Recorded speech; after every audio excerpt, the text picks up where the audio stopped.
Hello,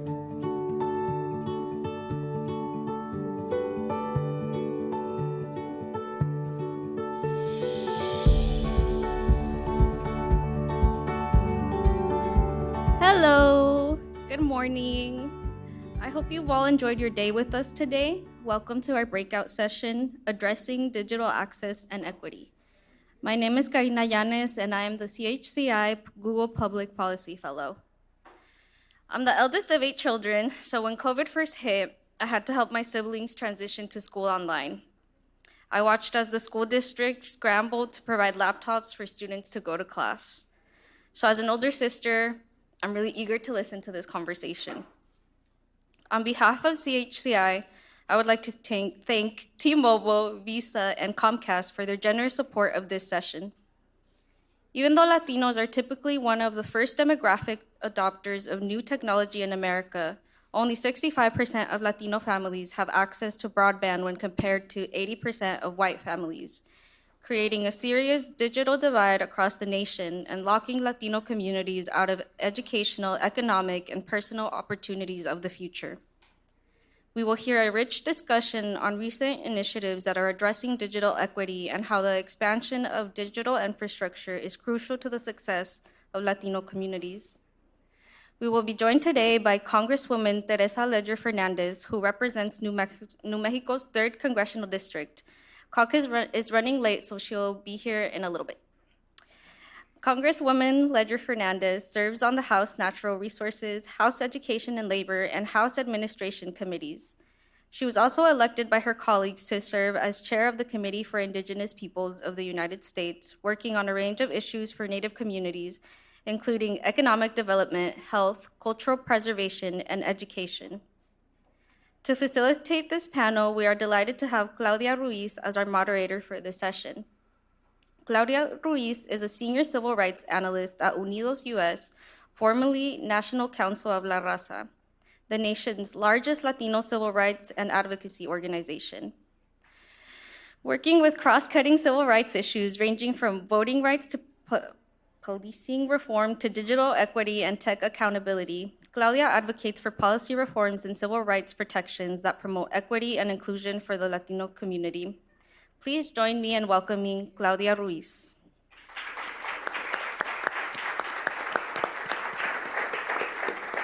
Is our mics on? Oh, perfect. Okay, great.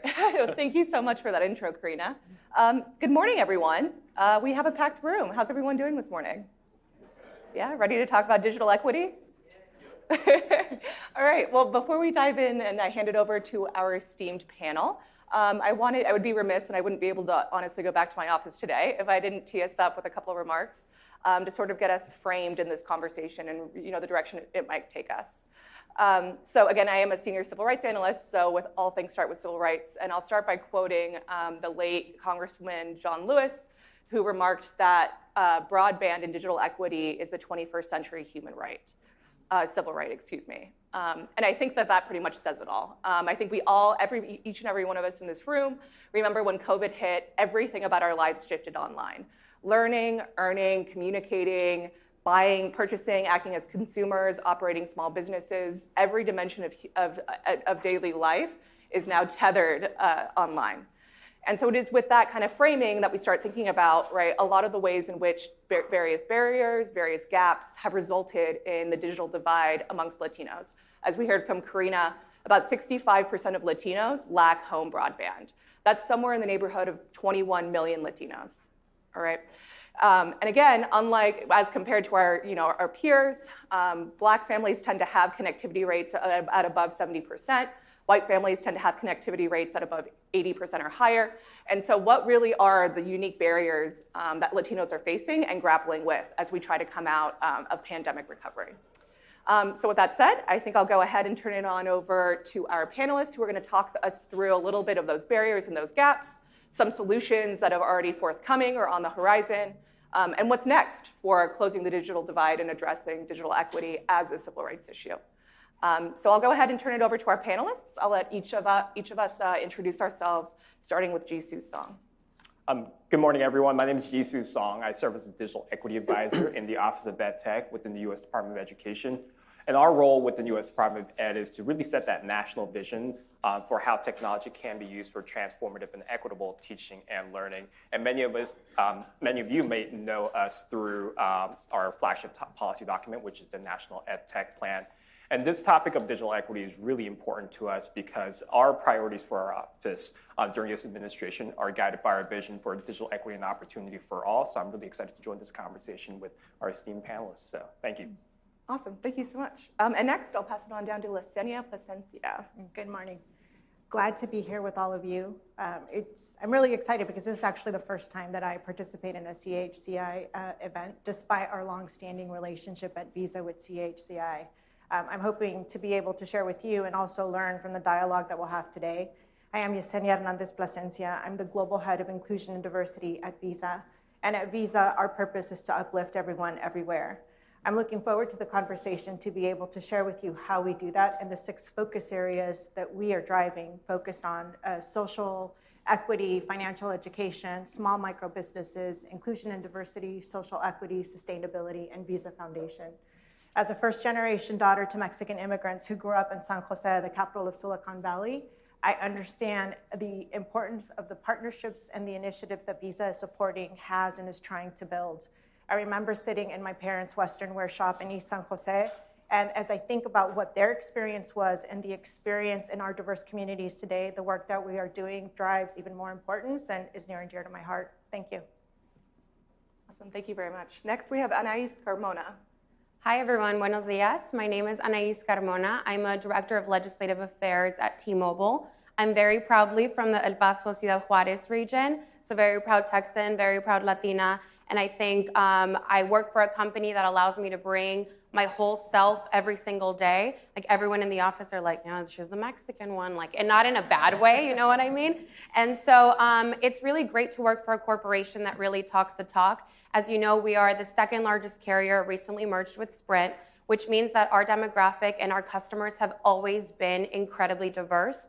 And so we have a wealth of experience dealing and working with and very thankful for diverse customer base. And so we over-index on Latino participation, which means that our customers are asking for more things in a way that's innovative. So we understand the Hispanic and Latino, not only consumer, but also small business owner.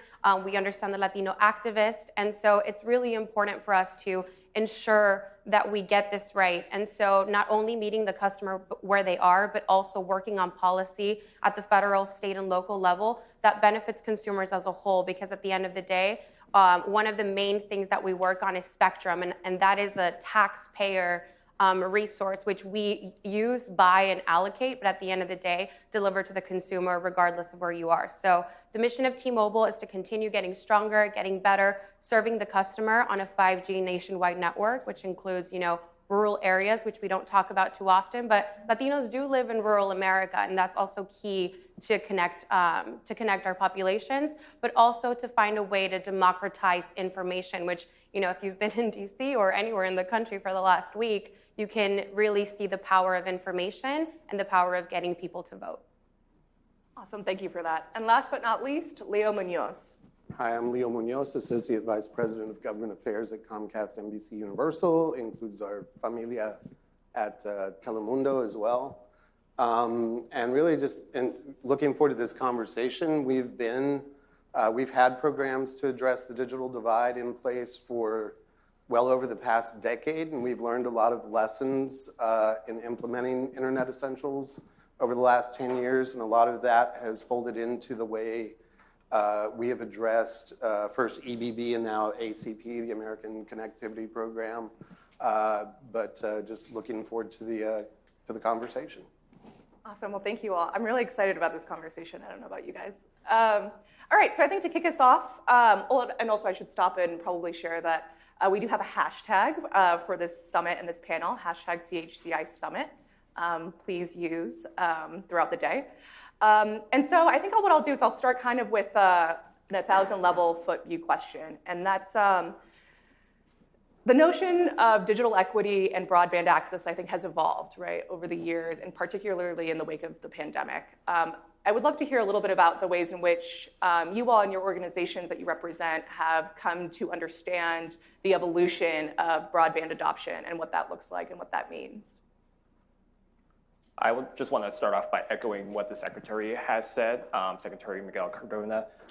He remarked during our National Digital Equity Summit at the end of September that digital equity is no longer a nice to have, right? Before the pandemic, we saw some schools investing in one-to-one initiatives, providing home access for students, investing in professional development, but that was a very small subset of our schools and districts. We know that that needs to be the national sort of standard right now to make sure that not only the transformative teaching and learning opportunities that are afforded through the access to technology, but also the whole learner approaches that are triggered through technology can sort of last into perpetuity in an equitable manner as well, right? And let's also look at the research. Researcher out from the Quello Center at Michigan State University, says that when students lack access to the internet from home, they suffer greatly, not only in terms of their digital skills attainment, GPAs, homework completion rates, but it has implications for their workforce readiness and also post-secondary success as well. And on the flip side, some research out of Arizona State University says that widespread adoption of broadband has strong ties to student learning outcomes, and especially for our students of color. So this is why the Department of Education is really focusing on and concerned with the topic of digital equity, because we know that this unlocks access to so many other opportunities for our students. And if I could actually go ahead and take moderator's privilege, I would love to welcome Congresswoman Ledger Fernandez to the stage for some of our opening comments.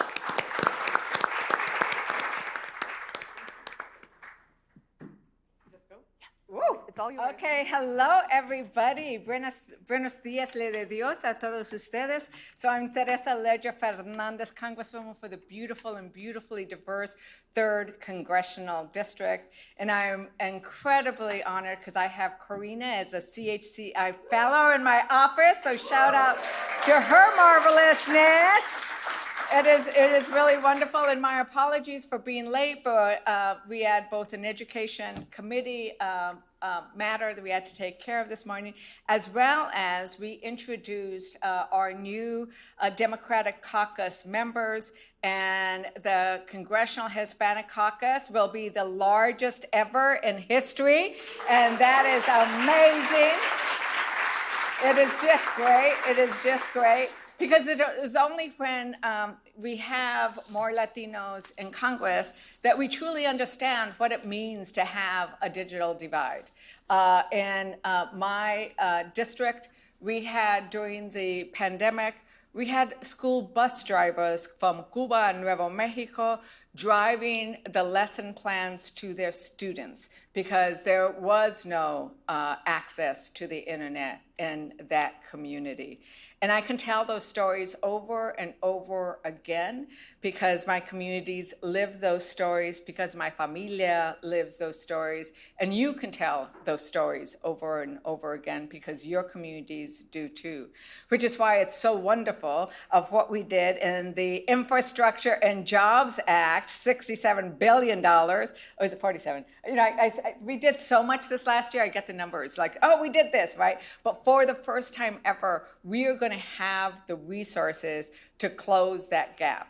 And the challenge for all of us is going to be to make sure that we don't use a dime, ni un centavo gets left in DC when it could be making a difference in our communities. And that is the challenge that we all need to rise to and overcome. Because it doesn't do us any good when we appropriate the funds and our communities don't access the funds. So we don't want a dime left here when it could be going into fiber or satellite or whatever it is, right? Because so many of our communities are going to need the latest technologies of how do we deploy, right? In my new district, I have this huge district, and I think I've got the largest district that's not Alaska. And there's no telephone poles because there's no electricity running to some of our communities. So you can't, sling the wire on a telephone pole. We have a thing that's doing platforms going into the air, atmospheric platforms, so we'll hit a lot more people. But those are the kinds of innovations we are going to look at. The great thing is when you have communities that are so underserved as ours, we can become the technological leaders because we don't have to undo anything. We can create it from the ground up, and that is what our comunidades are going to do with some of the leadership that we see here.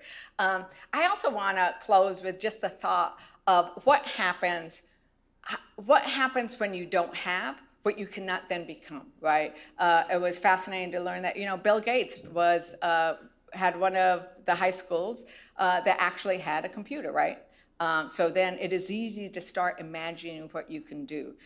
We have a dearth of those who know how to code, those who are going to start thinking about how can I create the latest innovation that we need for our communities. And if you do not have access to the tools to play with to create that, we don't get there.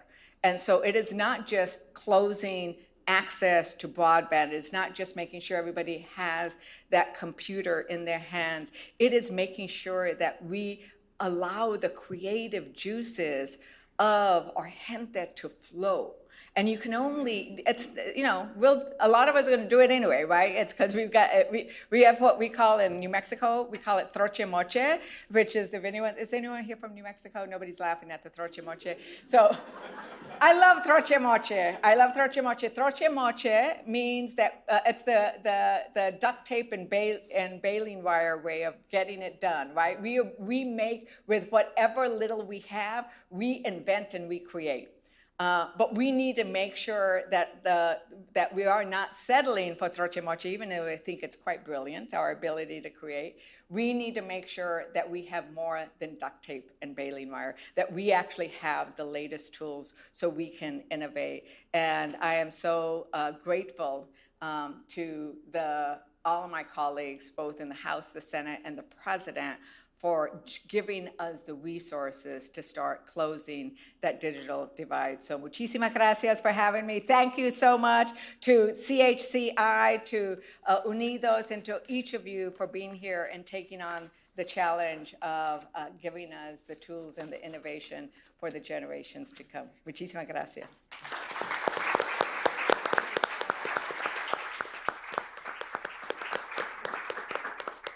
Wow, thank you very much, Congresswoman. I'll resist the urge to just dive right into some of these resources and tools that we have to get the work started. But back to I think our opening question. I would love to pass this one on to Anais, kind of the earlier question I started with. I know she wants to take a picture, and I can see. Oh, sorry, I forgot. Ooh, so I'll take the question, post it. Thank you for that. Can we get you in the middle? There you go. Awesome.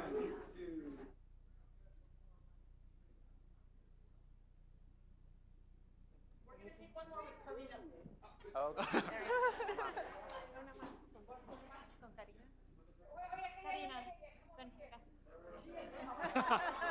Yeah.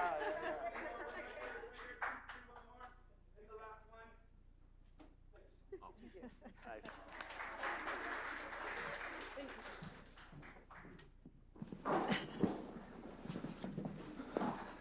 Okay, so I can take it from here. I believe the question was about what kind of metrics and what surrounds our broadband kind of deployment and how people get access.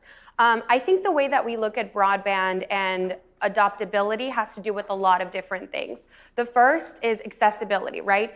And real accessibility means competition. Like, you should be able to choose who your provider is. It shouldn't be the only available network, or it should be the only thing that your apartment, your area, your zip code serves, because that allows the customer and the consumer to have choice. And that empowers you into a service or fits kind of the needs that you want, right? The second is affordability. Like, you need to be able to afford the service that your family requires to not only survive, but to also participate in a digital economy, to be able to to apply to jobs, to go to school, and it shouldn't be triggered by a national or by a global pandemic, and it shouldn't be triggered by a national crisis. The crisis is definitely not, what's going to happen if we don't have connectivity for everybody. Like that, we've already reached that point and we've passed it a long time ago.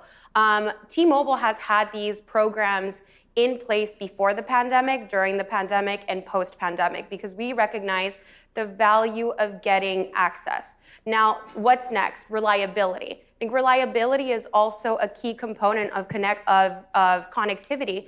If you don't have reliable internet service, but also reliable internet or a wireless service that meets you where you are, like we're not living in antiquated places where, you plug in your computer and your internet and, you're waiting for a dial tone. Like that's not what's necessarily happening anymore. And that's sadly the reality that some people still live in. So like, how can we be talking about the race to 5G and national security and all of the different applications that we can use to better our communities if some people still don't have basic access? And so it's affordability, it's accessibility, it's reliability. I mean, you talk about network resiliency, right? You talk about Puerto Rico. T-Mobile has a great story there. After Hurricane Maria, and I know some of you are Puerto Rican in the house, after Hurricane Maria, we built 5G towers. We didn't go back to old infrastructure. And so it's public partnerships with private sector that really propel broadband deployment forward, but also we have to understand the nature of the customer. And when I was talking about plugging your computer in, one of the things that we advocated for as T-Mobile when we were talking about all of the funds and how we're going to use the ACP and the EBB, it's that we understand the Latino consumer is mobile. So you can't necessarily just have fiber broadband in the home. You need to be able to take your phone to your abuelita's house when you're being watched to be able to do homework. You need to be able to take your phone when you're running errands or, you can't find grandma at the supermarket. Like those are the real kind of case needs that we're seeing in the community and that T-Mobile really strives to address and brings these conversations to the halls of Congress to really talk about tech neutrality and how we need to meet the customer exactly where they are. Wow, yeah, thank you for that. And I appreciate you touching on, a lot of the time I think this is referred to as the 3 A's, right? Is access, affordability, and adoption. And I think, right, again, keeping the COVID-19 pandemic in mind, the resulting economic fallout, right? The issue of affordability, I think, is in particular for Latinos, has really bubbled up as kind of a top-level issue when it comes to accessing or being able to adopt home broadband.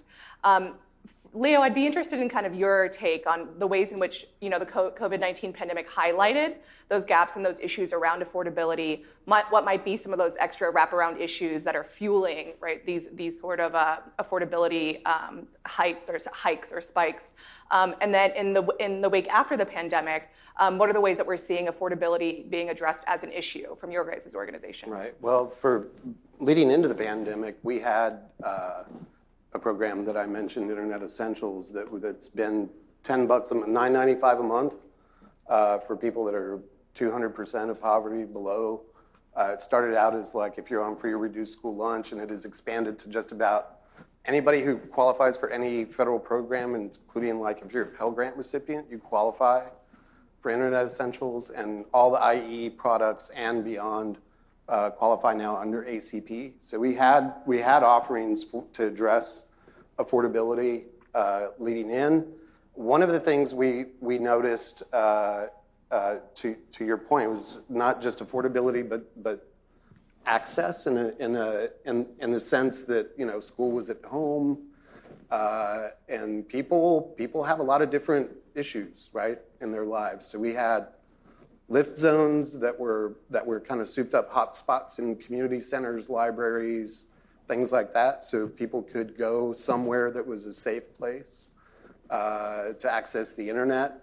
And we had some programs too that addressed Project Rise, helped a lot of small businesses that were struggling stay connected at very low cost and a lot of times free, and help them with connectivity. But the affordability issue, at least right now, as long as ACP is in place, I think is a strong message from Congress, and I think is also a strong message from our communities as providers, because we're all into ACP 110%, And if you're at 200% of poverty, you get $50 a month to whatever program. We all have programs that are all encompassing, meaning, you get high-speed internet that's below the $50, so you qualify, and it's free, right? On tribal lands, it's up to $75. I know that's really important to Congresswoman Ledger Fernandez and Chairman Lujan from New Mexico and others out west. So it's not the only solution, but to Anais's point, competition does help with that. Where there's more competition, you see the push-pull for pricing. So. Yeah, no, I appreciate kind of connecting the dots there on what each of us can do kind of as advocates and as players in this space and the ways that we can help our own communities stay connected and get connected in the first place. My next question, I think we've heard a lot about the ways in which the digital divide impacts our communities as consumers. So as students, right, as employees, as working from home. I'd be curious, Yesenia, on your take on what these sort of digital divide issues mean for business owners. We know Latinos tend to be one of the largest segment of small business owners, so I'd be curious about your take on the ways in which small business owners are grappling with the digital divide. Yeah. As we've all heard this morning, the pandemic fundamentally changed the way we work, the way we learn, the way we do commerce. And at Visa, we certainly have taken note of the impact that has had on the payments and the impact it's had on diverse communities. As already stated, those who were digitally connected before the pandemic fared much better post the pandemic. And that taught us a couple things. In order for people to participate in the digital economy, they need three things. They need access. They need to be able to buy, to purchase digitally and receive funds. They need a trusted connection. They need to be able to have an easy, integrated, seamless experience. And they need to have knowledge, both financial and digital. At Visa, what we've done is we've partnered with minority depository institutions, MDIs. They play a very unique role in diverse communities in providing financial services. But MDIs are at risk. 1/3 of MDIs have closed since 2008. Visa created the MDI Accelerator Program, and what we've committed is $100 million to MDIs, and we began partnering with 12. And since its inception, we've deposited $60 million in MDIs, and we expect to expand our relationships with them and to deposit another $40 million in the next year. What that means is that support represents $1 billion in loans to families, small businesses, and first-time home buyers. So we continue to expand. We're currently in relationship with Texas National Bank, Lajas, and the New Mexico Education Credit Union. So there's lots of work that we're doing there to support small businesses in diverse communities. Wow, yeah. I think I'm going to shift the conversation kind of towards talking about policy solutions, right? And what has happened at the local, state, and federal levels most recently to address some of these issues. We've heard some of you mention the EBB, the Emergency Broadband Benefit Program, which evolved into the ACP, the Affordable Connectivity Program. I'd be curious if are there any other policy solutions out there that we should be taking advantage of, that we should be advocating on behalf of for Latino communities to kind of be a first come, first serve and a priority when it comes to accessing these resources. And I'll just open that up to the panel. Yeah, the Congresswoman actually mentioned something I want to talk about, which is the bipartisan infrastructure law and the broadband package that's in there, right? The $65 billion package that's intended to increase access to equitable broadband. So a lot of that fund, as you all know, flows through our great colleagues at the Department of Commerce and NTIA. So at the Department of Education, when the law was passed, we asked ourselves a series of questions. As a supporting agency, what's our role going to be in helping maximize the impact of that policy? And in doing so, how are we going to increase access for our educators, our students, our families, our communities that are currently furthest from digital equity and opportunity? And all of these questions were what led to our Digital Equity Education Roundtables initiative, or the DEAR initiative. And under that banner, we did a series of 3 different things. The first is we want to hear directly from students, families, and communities that are facing the digital divide firsthand, to hear about what are the most pressing barriers concerning availability, affordability, and adoption, the things that we talked about just now. Second, we use all of that information to produce guidance for states as they develop digital equity plans under the bipartisan infrastructure law. The Digital Equity Act, part of the bipartisan infrastructure law, calls on states to develop and implement these digital equity plans. And the third thing is we know that there are others in the ecosystem, including our private sector partners, our philanthropies, our research organizations, our think tanks that need to be involved in this collective vision towards digital equity. So we've been having what we call our community activation conversations to help them think about what will you commit to advance digital equity for our students. So the guidance that I mentioned, as far as policy goes, is now available on our website at tech.ed.gov/DEER, DEER. And that resource, again, is really intended to help states think about what are the unique challenges that our learner populations face when it comes to the topic of digital equity? What are some promising strategies out there that we can be investing into using federal dollars to get around those barriers? And what are some examples of those strategies in practice, those who are doing it really well, that we can help scale up? So we're hoping that, as states develop these digital equity plans and implement them, this guidance can be really helpful as a policy resource, so that we're not only increasing addressing the availability and affordability challenges, but addressing those human level barriers that often impact our communities and create challenges even when broadband services are available and affordable in their area. So that's what we've done at the Office of EdTech.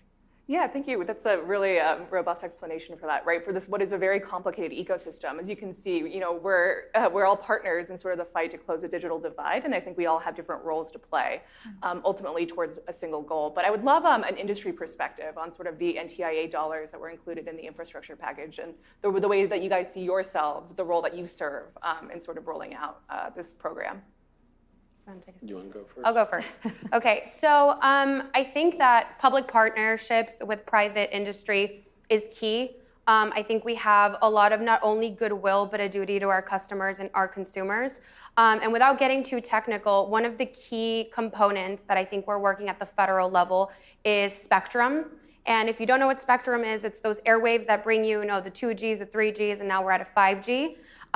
The problem with spectrum is that it is a taxpayer resource, which means that the government auctions off spectrum, and then Comcast and T-Mobile, we get to use that spectrum to deploy, whether it's wireline, whether it's wireless. So we use those airwaves, which layer on top of each other, to be able to get your cell phone service or your internet service.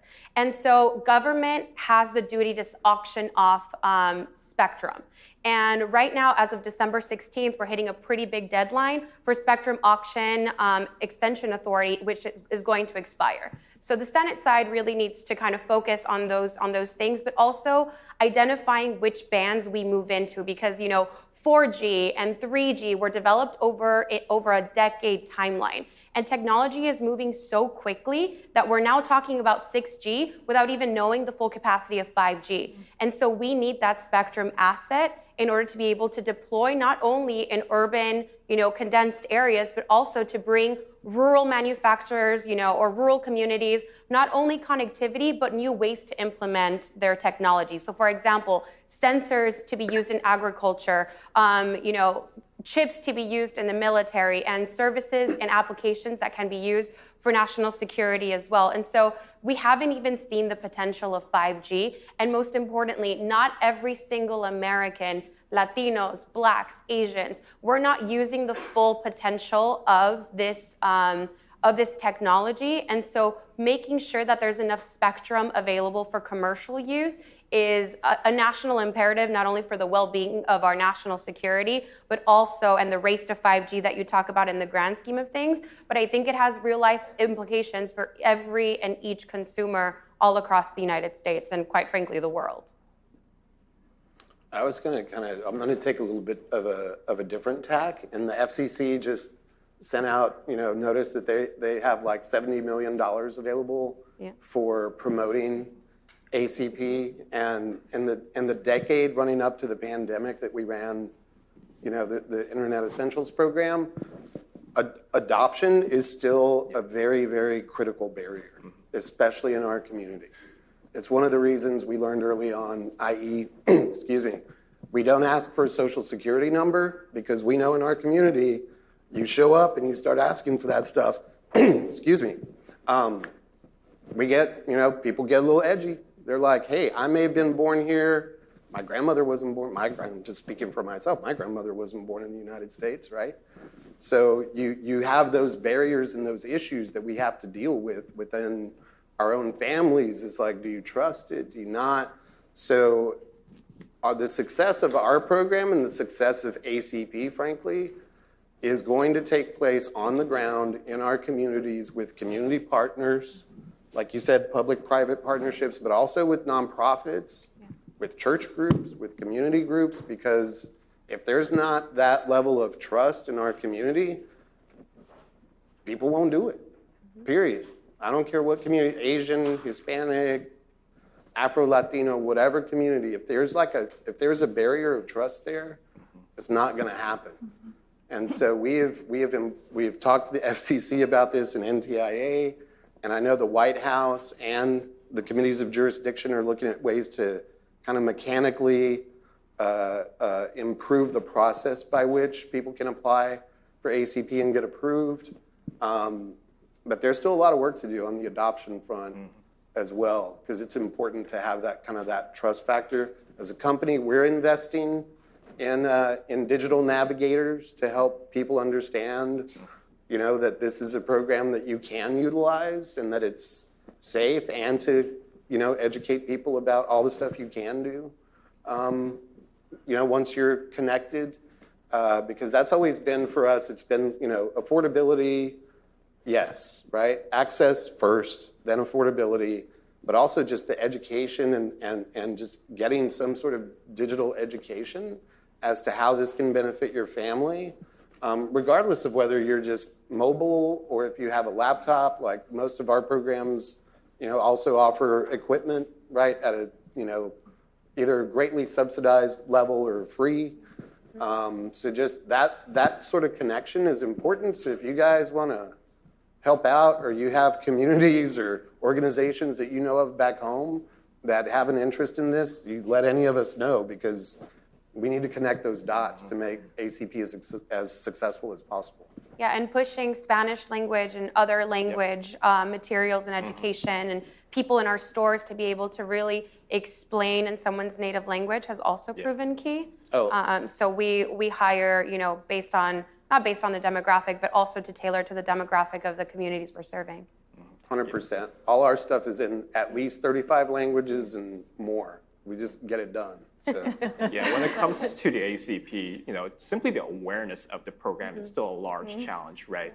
I think last month or 2 months ago, the Vice President's office had a meeting with a couple of community college leaders, and the Vice President has a really vested interest in the ACP, and her staffers asked, "Hey, what are you guys doing about the ACP?" And they were like, "What's that? I've never heard about this." So that was a big red flag for us. So their office reached out to the Department of Education and the National Economic Council saying, what can you do to close the awareness gap among our community colleges? So yesterday, we had a small virtual convening with some ed tech organizations that work with community colleges, asking them, hey, what can you commit to make sure that your clients and customers in community colleges know about the ACP. Right after this session, I'm also hopping on a virtual convening with some higher ed institution leaders, asking them to share information with ACP with eligible students in their institutions. So I appreciate also the combined efforts from the private sectors just to let folks know in multiple languages, in multiple modalities, that this is an opportunity that is still relevant and still needs to be out there. So thank you for that. Wow, yeah, thank you. I think, what it means to be culturally competent and being able to reach some of our hardest to reach communities is, I think, it's its own discussion that's really evolving. I think, a lot of the time it's no longer enough to say that materials are only in language or that, like an end all be all, right? There does need to be that kind of concerted, thoughtful, intentional effort, right, that we put behind all of our outreach campaigns. And I think, the example that Leo used of, not requiring a social security number is just one very good example. The ACP also does not require a social security number, which is something that we advocated for pretty hard when it comes to trying to connect our truly very most vulnerable communities, which are, mixed status or undocumented households in particular. So I got the notice for 5 minutes, so I could have gone on a different culturally competency tangent for a whole other session, honestly. But I'll use this 5 minutes to kind of get a last kind of question in, and that's what's next?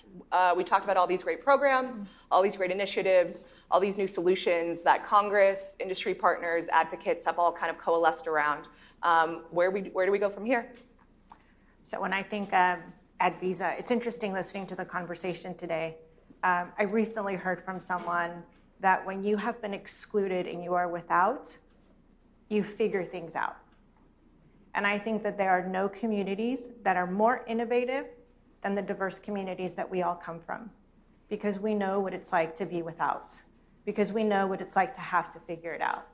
And when I think of what's next for Visa, I think one of the most powerful tools that we have are actually our employee resource groups. We have 9,000 employees participating globally in our employee resource groups that are sponsored by our executives. And when I think about things like understanding not needing a social security number, understanding the ways that we learn, understanding how our communities work, our diverse employees at Visa are our greatest innovators. They're connected to the communities, and they can come back and let us know what they need. And with that direct connection to our executives, the possibilities, I think, are endless. The biggest challenge for me in inclusion and diversity is to let those ERGs know that they are empowered to bring their voice, because they can help make a difference and help us innovate. I also think about the relationships that Visa is building. For example, the recent relationship that we have through our emerging payments group with LatVC. And there's two ways that we've started participating with them. The first one is understanding their portfolio of companies. LatVC is committed to uplifting the Latino community through investments, and we're trying to understand their portfolio, see where there may be synergies with some of their companies, and partnering with them and learning from them. The other way we recently participated is in the Latitude Conference, which is the big national conference for Latinos in business, politics, and media. We participated with LatVC with their Matchup Day. And for those who are trying to understand what Matchup is actually an opportunity for Latino entrepreneurs to come and pitch. It provides them a platform to pitch their ideas and their companies to venture capitalists. And the impact that that has is LatVC invested $20.4 million in 2021 across 21 companies. So the opportunities for us are growing. We continue to expand our programs. And again, I think there are no greater innovators than the diverse communities that we come from, given the grit and the way that we've always had to figure things out. As Congresswoman said, they use the expression troche moche. We use a la mexicana. So if something needs to be fixed, that duct tape, oh, you fix it a la mexicana. So I think we all know some of those expressions. Definitely. Yeah, at the Office of Ed Tech, the guidance that I mentioned was sort of the conclusion of our first leg of our commitment to digital equity. And then in this next leg, over the next fiscal year, we're committing to doing three things. The first is we recognize that when federal agencies come out with guidance, often it lives as a PDF on a random government website and never gets read, right? We don't want that to happen with our resource, because the state digital equity planning processes are happening now. So we're activating all of our communication channels, coming to events like this, participating in webinars. I've done podcast interviews and, video interviews, to make sure that the major points from our guidance are getting out there to the leaders creating those digital equity plans, and also the advocates who will be involved in the planning process. The second thing is, we know some states have been ahead of others, but a lot of other states, their digital equity offices and their broadband offices are pretty new to the game. So they need a little bit of inspiration as to what are the types of projects that, take the strategies from the guidance and put it into really great practice. So we're identifying stories of impact, stories of success, and putting them on our OET story engine, tech.ed.gov/stories, so that folks have an idea of, so this is what that investment could look like. So that's our second thing. The third thing is we want to make sure that we're activating our education community to go advocate in those digital equity planning processes, and making sure that they're at the roundtables, they're at the stakeholder engagement opportunities. So we're working with our NTIA colleagues, working with CCSSO, working with National Governors Association to make sure that the education sector isn't left out of these state level conversations. I just had a roundtable conversation with the Kentucky Office of Adult Education yesterday, helping them think about, okay, as the experts in Kentucky about the needs of adult learners, how can you take the data, the stories, the needs of that community, and take that to the table where the digital equity planning processes are discussed, so that there are specific tailored strategies and investments for your community. So we're continuing to have those conversations. For what's next, I love looking around this room and seeing so many young Latinos and people of color in this room, because rooms in DC don't look like this, they don't feel like this.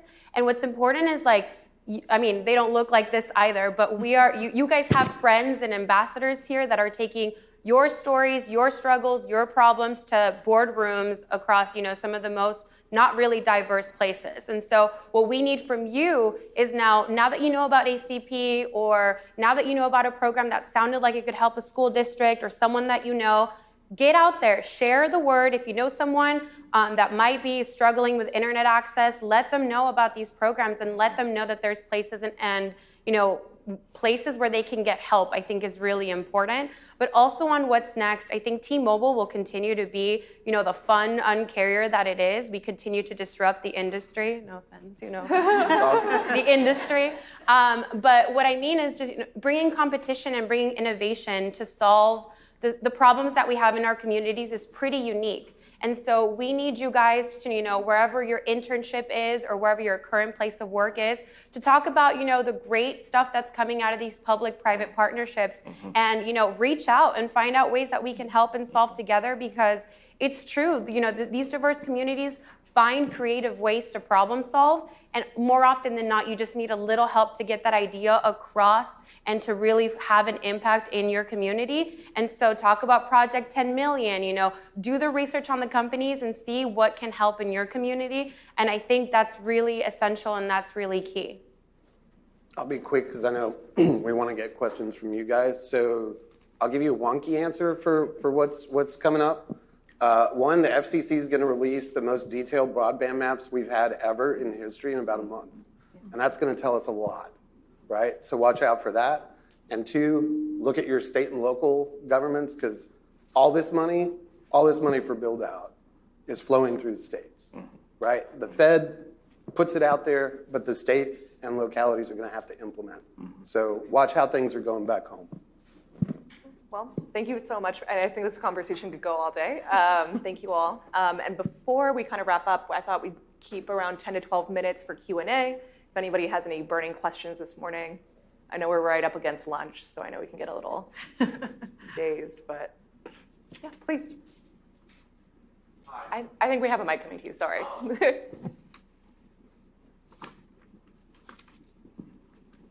Does this work? Okay, yeah. Hi. Thank you so much for this great discussion. My name is Jose Gamboa.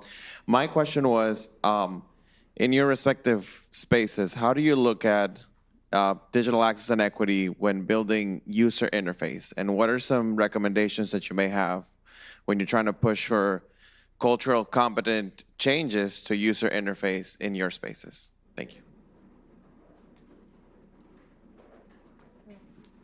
We actually have a mix. So we have product development teams globally. We have innovation labs that sit in our major hubs. And one of the things that I really admire about our group is the amount of employees that come together around the world to talk about what that next big product is. So there is a really big push. And I know this seems really simple, but things like how many of us thought that someday we'd be able to pay for our favorite cup of coffee, or like I most recently at a Dia de los Muertos event, supporting Oaxacan artisans, purchased a blouse with my phone. So we think about those kinds of interfaces. And like I said, there's 3 things that people need to be able to be part of the digital economy and participate. So that's always very present of mind in our product design. 100%. I mean, this is more on the TV side than the broadband side, but we're always thinking about how you get. Like now, frankly, most people, if they subscribe to our internet service, will send you the stuff and you plug it in and it's like 10 minutes, you're up and running, right? So just making sure that there's, everything's available in, different languages and all that. Beyond that, like on the TV side, this was a few years ago, but we, have a voice remote and it recognizes now like 15 different languages. But initially it was in English and Spanish. So if you start looking, you can be like World Cup, and it'll bring up over. You can be like Copa Mundial, and it'll World Cup, right? So it works in various languages. So we're likewise. We have innovation teams that are always, thinking about. I don't think, probably don't catch, everything, right? Because there's also, I think, generational shifts going on, right? But yeah, we have people that think about that stuff. And I think we have another question. Yes. Hi, everyone. My name is Ana Licona. I am working at the Broadband Equity Partnership, and we are currently supporting states in building their state digital equity plan. First of all, thank you all for being here. So my question is, part of the requirements for the federal state digital equity plans is to address cybersecurity and online privacy. So I wanted to hear your thoughts as to how you are contributing to that effort and contributing to that conversation with cybersecurity. Yeah, concerns around cybersecurity and student privacy are things that the Office of Ed Tech hears about all the time. So one thing that we are doing, we just brought on board a new fellow who will be leading our cybersecurity and digital infrastructure initiatives so that we can refresh our infrastructure guidance to help states think about those aspects as they're building out their digital equity plans so that that aspect of it isn't forgotten. So more to come and more to be announced. I think making sure that our customers know how their data is being used, and there's also this huge push for national privacy reform with, a little countering from some states that have other more stringent protections. And so that conversation, I think, is currently happening at the federal and state level. But I think for T-Mobile, it's crucial to get the cybersecurity piece, not only from a consumer standpoint, but also from a company standpoint. And I think ensuring people know how their data and their applications and everything is being used, I think is key. We kind of have education campaigns on especially elder folks with scams and things like that, and especially people whose English is not their primary language. And I think we're seeing more and more of that. So ensuring those communities are protected and ensuring we have multiple authentication factors and processes and third-party applications, I think is key to protecting not only our communities but individual trust with their provider. All right, well, thank you. I think those were both really great questions to kind of round out our discussion. Or do we have one more? Oh, great, one more. Hi, my name is Bernardo Legbede. Thank you for the discussion today. And my question is, a lot of time in digital equity discussions, we hear about connectivity, broadband and access, but I was wondering how you're thinking about digital literacy. So how people, once they receive these tools, have the knowledge and know-how to use them in a variety of different contexts and to leverage them to have opportunities to do things that they never would have thought of. I was just curious how your companies are looking at digital literacy or how you at the Department of Education are trying to communicate this message to industry or other organizations. We have lots of examples. Visa has focused on both financial and digital education and knowledge. I'll try and cite just a couple initiatives. One of the initiatives that we just launched in February was She's Next, which is in support of women, small micro business owners. And the program, through grants, workshops, equipment, and knowledge, focuses on helping them be able to understand, the digital economy, how to work digitally. Things as simple, which I think many of us in this room take for granted, is using a laptop, right, to run their business. And so since the inception of the program, Visa has invested $1.4 million, and we're looking to expand that program globally. We also have a digital enablement program focused on small micro businesses. A pilot just launched in Ontario, Canada, in Atlanta, Georgia, and in Pueblo County, Colorado. And the same, it's focused on enabling people through equipment, through knowledge, and through support, and understanding, building that digital and financial knowledge. Yeah, 100%. I mean, that's why I mentioned earlier, we noticed with Internet Essentials, without the community partnerships and the digital literacy piece, people tend to fall off, right? So it's critical, and that's why we're doing digital navigators in conjunction with ACP. Yep. We're working with community partners. If you want more information on what we're doing on that, there's a website Project Up. It's $1 billion 10-year commitment that addresses digital literacy and connectivity and a lot of other things. And also, I would be remiss if I didn't tell you, you can tell all your familia and friends to go to acpparami.org to learn more about ACP. En español. O inglés, lo que sea. Yeah, community partners are essential. I'll just leave it at that. They know what their community needs. They're in the districts. They're in the communities that need it. And I think partnerships with also, the elderly community has been proven key. Just in terms of, not necessarily like, old abuelita's she's not interested in launching a business, but the fact that you can teach her how to FaceTime her grandkids, I think is also part of the connectivity, day-to-day use that we see. So you're connecting people where they need to. And I think I would be remiss if I didn't say Latinas have huge purchasing power. And we are, at the top of launching businesses. And imagine if every single Latina or every small business that is Latina-owned had the access to digital literacy. I think the world would be a very different place. Yeah, I'll close out by saying at the Office of Ed Tech, the guidance that we produced, tech.ed.gov/DEER, digital literacy and building digital resilience is one of the core tenets of the adoption section of our guidance. We want states as they build out those digital equity plans, not just to stop at making broadband available and affordable, but making sure that folks have the skills, the competencies to use that to meet their daily goals, to participate fully in the digital economy and society. And another initiative that we just closed out was our Digital Literacy Accelerator. We last year invested in some teams to create solutions and tools to combat misinformation and disinformation. So the final report from that project is on tech.ed.gov/DLA, I believe. So you can find out more about that there. Awesome. Thank you so much. I'm now getting the 5-minute warning, so I'll go ahead and ask each of our panelists to kind of close out with a final kind of takeaway remark, and then we can go ahead and kind of get you all off to lunch. You want me to start? We need your help. Like I said, if you have people that you would like to work with back home in your communities that can help us get the word out on ACP, or that can help our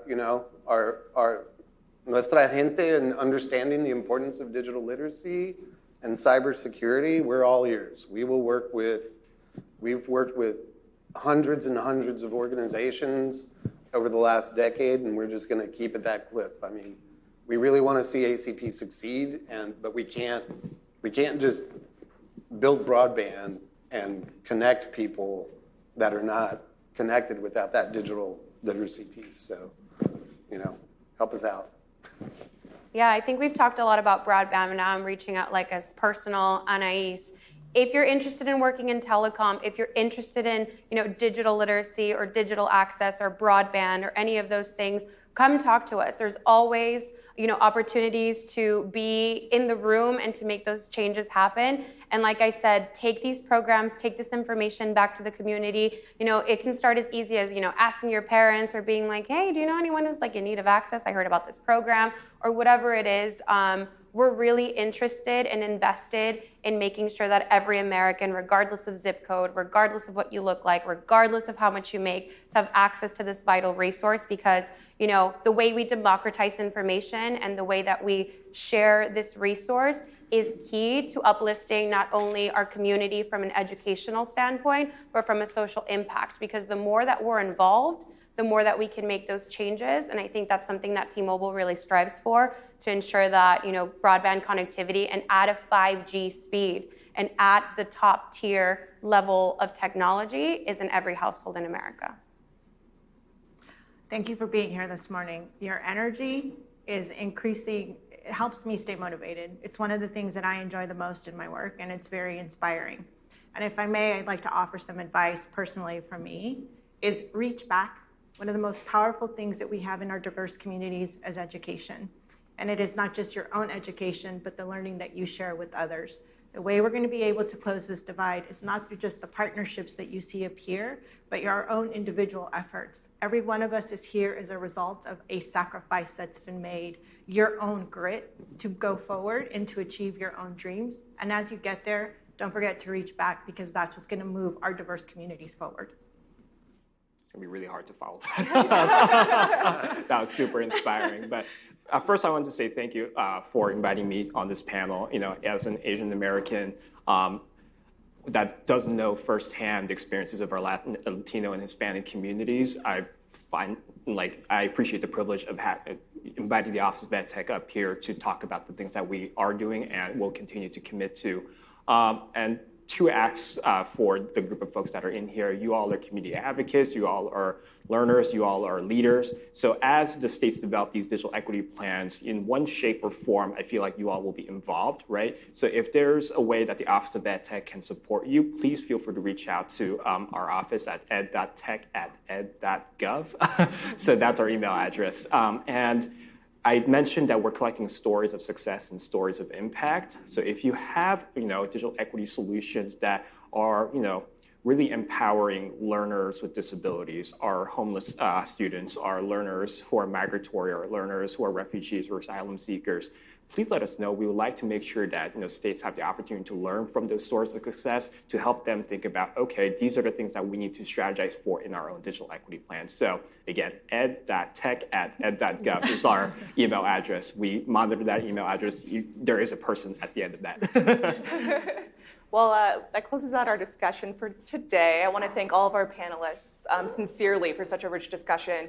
We began talking about the ways in which broadband access is a civil rights issue, and I think the twists and turns our discussion took, our cast of panelists themselves, even kind of the questions that were asked from our audience were all reflective of the fact that this really is the issue of our time and very much an all hands on deck effort that all of us kind of need to come prepared to roll up our sleeves, pick up a shovel, and get to work on. So thank you all so much for joining our panel. Thank you to my panelists again. I think this concludes our session.